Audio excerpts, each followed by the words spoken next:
Well, he'll be starting from third in this one as we get ready for semi-final number 1 here for round 6 of ESL R1. It's the fall season, 3 rounds until the major in Sweden, and we're almost ready to go racing. The lights are coming on now, and we are ready. Round 6 here at ESL R1. It's semi-final number 1, and we are underway. A good launch from Thomas Tattler on the front row. For Heroic, he'll take the lead into turn 1. Marcel Chintik doesn't get away quite so well, and Josh Rogers heads down his inside. It's very wide from Marcel Chintik. He will slot into third, though, with Darren McCormack and Luke Bennett side by side on the way down towards Eau Rouge. Yeah, McCormack surely got a back out here, does drop back in line, little tap of the brakes just to make sure he stays behind the Team Redline car as they rise their way up. Radion is a little bit naughty there from Marcel Chinchik, just a bit of a squeeze there on Darren McCormack. Look to the outside there, behind all of that is the likes of Maximilian Benneker's trying to get himself back involved in the mix. Got a big, though, train behind him as the Apex Racing Team driver of Kevin Ellis Jr. is trying to get himself inside the top 6 as he squeezes that down the inside. Oh, there's going to be a big crash. Carnage, Luke Bennett's involved, Darren McCormack as well, with Kevin Ellis Jr. and Maximilian Benneker. What a big moment in this race. Huge drama, huge contact, and 4 drivers surely are definitely out of this one. This turns semi-final number 1 on its head entirely, as everybody moves. Basically, Dave Warren, Bono House, and Patrick Holtzman are the new entries into the top 6. And what drivers have out there, basically. I mean, Luke Bennett's still got a chance here in 9th spot. Yes, he's 1.3 seconds behind, and it is a bit of a tall order. But of those 3, Benneker, McCormack, and Ellis Jr., we both had all 3 of those down as moving through in this one, almost guaranteed, straight away. Costly mistake there. Again, we'd have to check it out on replays and such, but I believe it was just Kevin Ellis Jr. Getting slightly wrong-footed by Benneker and then just completely misjudged it. And caused quite the kerfuffle. What this is going to do, though, is it's going to open the door big time for drivers that are further down the order in the championship. As you can take a look there over the shoulder of race controller Adrian, you know, having a little look, seeing what's going on, and yeah, not a pleasant scene. No, that's quite a poignant shot, by the way. There is race director going to be having a look at the start, and there's going to need to be a few looks, I think. There's going to need to be a few. Out towards the end of lap 1 then, it's Thomas Tattler who still leads. Josh Rogers has got ahead of Marcel Chinchik on the front.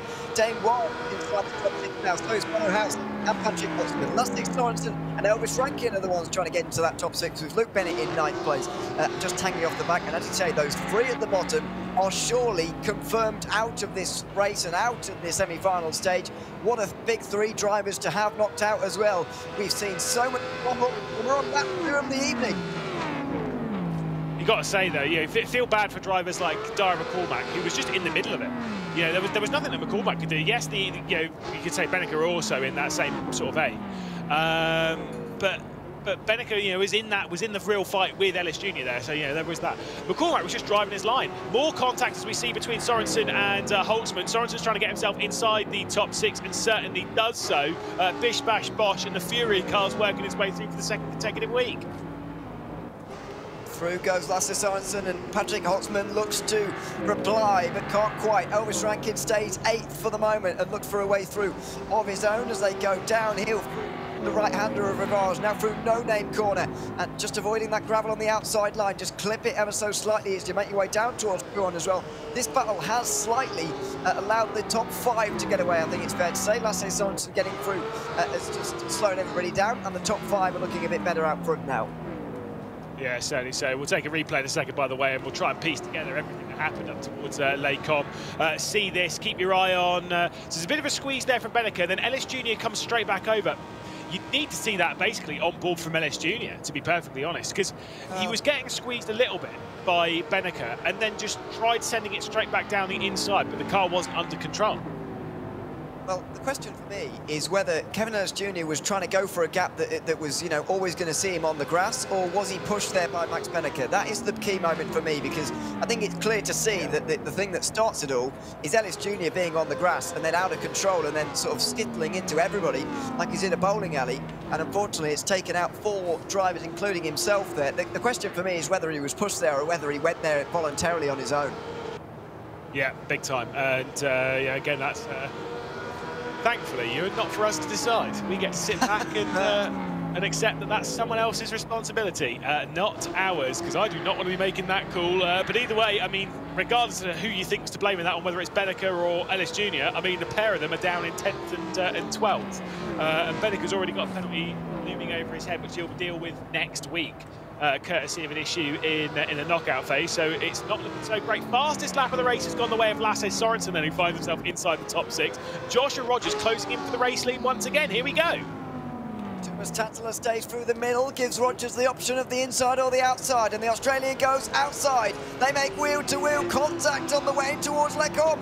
It's absolutely locked together, but Josh Rogers goes through. Thomas Tattler out wide, and Marcel Cincic gets alongside him ever so briefly. The run out of Malmedy is going to be good, and here we go with Marcel Cincic on the outside now. Will Porsche Coanda be looking for a 1-2 though? Because if this goes wrong, Dane Warren is right there waiting. Side by side into no-name corner as Tattler goes round the outside. A great battle and a great defence from the Finnish driver to hold on to second at the very least. It allows everybody behind just to shovel up one more place and just get that little bit closer to second, currently held by Thomas Tattler.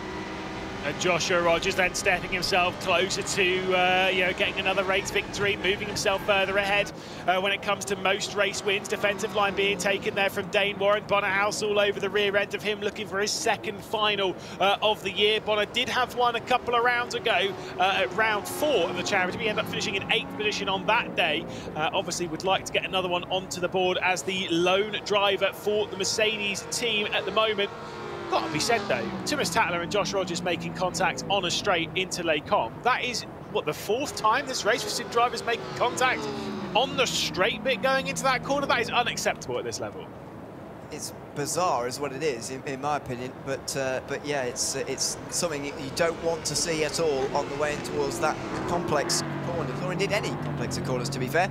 Out of the final corner now for the end of lap 3. It's semi-final number 1 in round 6 of ESL R1 for the 4th season. Josh Rogers leads by nearly a second already. Surely Tattler's under a lot of pressure here in towards Lecombe. Cincic and Warren are going to want to find their way through as long as they all get it right on the way out of La Source. I think Warren's run is more than good enough for a move here, possibly Cincic's as well.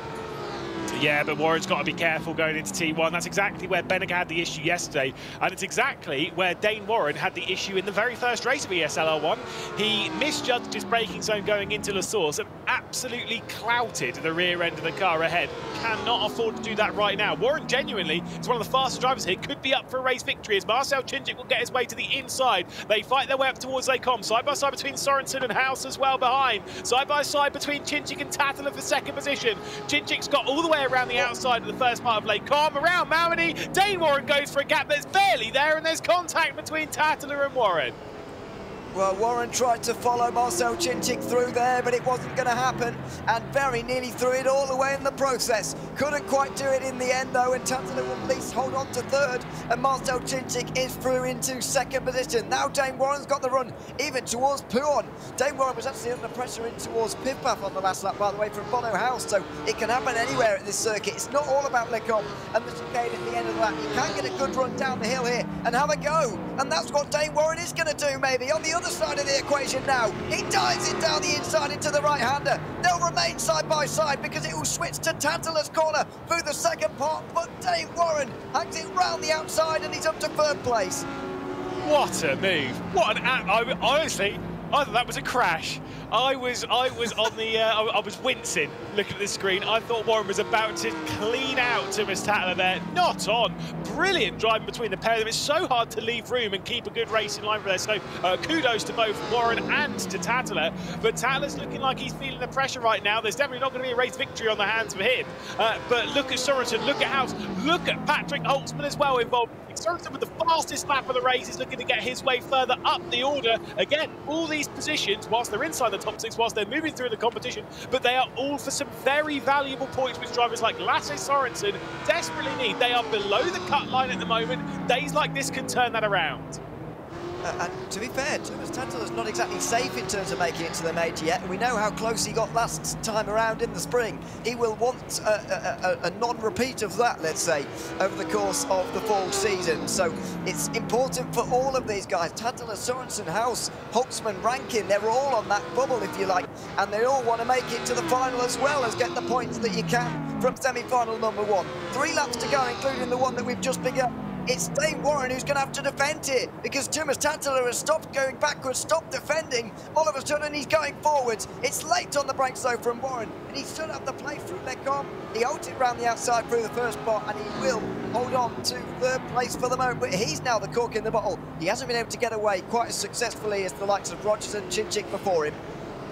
Yeah, but out wide Warren went going through Malmedy. You can see he's pushing this car to the absolute limit. Just needs to calm himself down, get himself back involved in the race. You know, not really focused too much on getting the 1-2 right now. Focus on holding on the 3rd position, but there could well be a 1-2 Porsche Coanda in this race. Of course, we have had a 1-2 in a final before. Maybe Porsche Coanda are looking to take that one as well. The 1-2 that we had previously was when Marco Pejec won round 6 of the spring season. It was Pejec ahead of Baldwin, neither of which are in competition today, courtesy of getting knocked out in knockout 3 and 4 yesterday. Warren then 3rd position. The gap's looking towards about half a second. It's looking fairly comfortable for this very moment, but as soon as we go through the likes of Stavelo, Paul Frere, and out this backstretch up towards Blanchimont, and then of course the run down towards Lecombe, that's when the slipstream comes into effect, and that's when Thomas Tantala's going to be knocking at the door once again, I feel.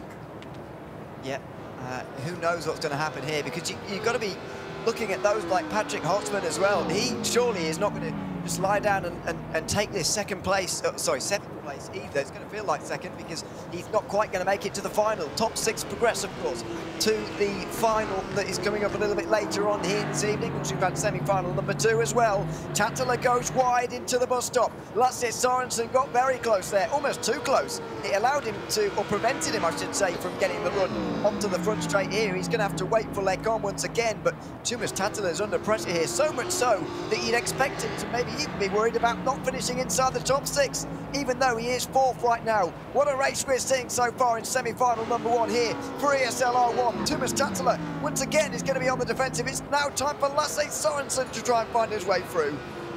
Penultimate time then up into Lecombe. They'll have this opportunity, they'll have an opportunity in a lap's time as well. You've got battles behind all of this. Luke Bennett below the cut line has caught this train back up. He was 1.3 seconds behind after the incident on lap 1. He's now knocking at the door of Elvis Rankin. I think the chance of him moving through is kind of gone, but you never really know. Do not count out Luke Bennett in that 9th position, because he may well just pull off something special, especially if there is some good luck his way, and bad luck for everyone else involved in this train. You never really know. We've already seen quite a lot of drivers being sent down that escape road, and then when it comes to the last lap, you know, things can get a bit elbows out. Exactly, you do just never know, and so you've got to just keep going anyway. And of course, there's an extra point on the line there anyway, even if he doesn't make it through into the final anyway. Bennett could take that extra point away from Elvis Rankin, who's currently getting 4 for this race. Bennett getting 3 as they run right now. Down the hill through Pouhon for the penultimate time of asking here this afternoon. It's Marcel Chinchik who's at the front of the train, really, because Dane Warren has caught up to him. It's all in arrears to Josh Rogers, of course, who's nearly 2 seconds out in the front of the race. But this is the kind of battle you want to see. 8 drivers all fighting for second on backwards. Most of them, or 5 of them at least, going through into the final a little bit later on. So far, it's Tantala, Sorensen and House who are probably in those danger places. Patrick Holtzman's going to look for his way through as we head towards the final lap. When is Holtzman going to strike? He hasn't really made even a remote attempt on Bono House so far. Which is a bit of a surprise, really, because we know the Audi's actually pretty decent in S1 in that first sector on that run up towards Lecombe.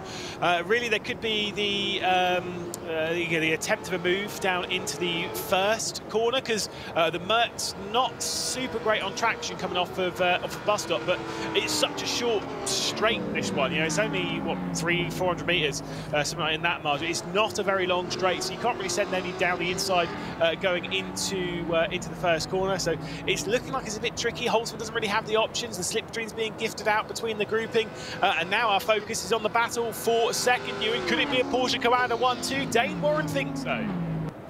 Yeah, maybe. I didn't think Dane Warren had the pace to do this, actually, but over the course of the last couple of laps, he has caught Marcel Chinchik very quickly. Now, I'm not sure Dane Warren's quite got the run-through rally on there to go for it. The slipstream is going to come in handy, though. He will get down the inside at the very end here of the Kemmel Straight. It's side by side. Whoa, be careful, Dane Warren. He very nearly lost the car entirely. Marcel Chinchik hangs on for the moment. They both risked it all there, almost. Yeah, certainly so. I mean, could you imagine if you were to drop it in this scenario, how silly you'd feel, how in pain you'd feel.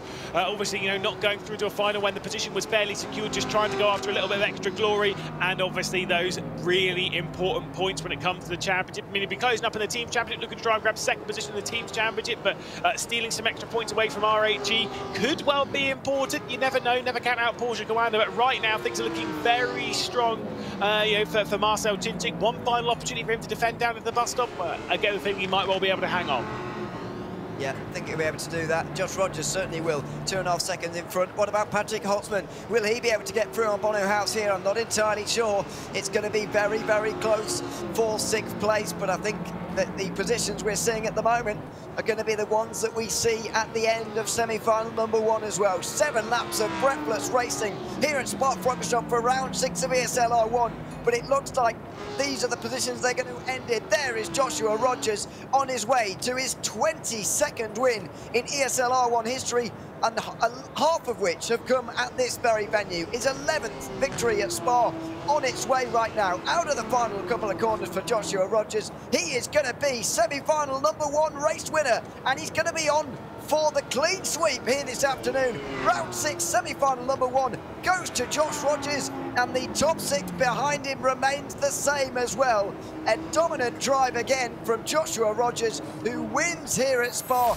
There he is once again, 11 wins at this venue. Half of his wins in ESL R1 have come at this track, and he's on his way to being one of the big favourites for the final coming up a little bit later on.